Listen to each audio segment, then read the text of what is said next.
Сәлеметсіздер ме? Здравствуйте! Алтынсаринская сельская библиотека представляет видео поздравлений. Все женщины планеты прекрасны. Ардақты әжелер, аяулы аналар, қымбатты ханымдар. 8 наурыз халықаралық әйелдер мейраммен шын жүректен құттықтап, әрқашан толысқан айдай ажарланып, күлімдеген күндей нұрланып, шаттық пен қуанышқа бөленіп, береке бірліктің бастаушысы, игі істердің қостаушысы болып жүре беріңіздер.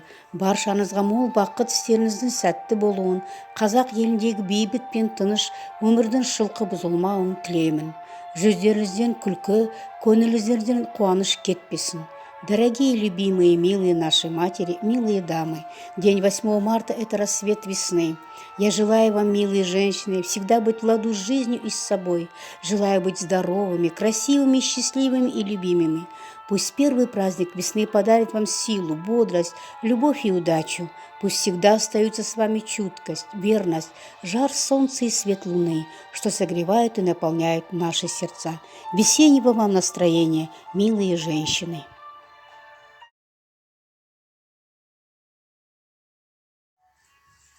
Армысыздар, ардақты әжелер, аяулы аналар, көктемде құлпырған қыз-келіншектер.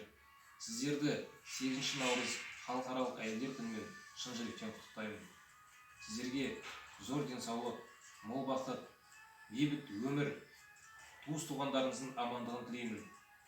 Өмірде аңсаған армандарыңызға, көздеген мақсаттарыңызға жетіңіздер.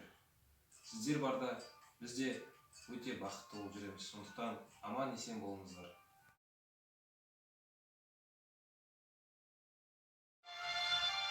Милые женщины, от всей души поздравляю вас с Международным женским днем 8 марта.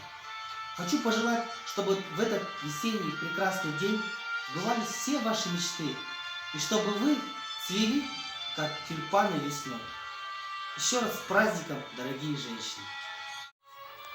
Я верю, что все женщины прекрасны, и красотой своей, и умом, еще весельем, если в доме праздник, и верностью, когда разлука в нем. Не их наряды и не профиль римский нас покоряет женская душа, и молодость ее, и материнство, и седина, когда пора пришла. С праздником, дорогие женщины!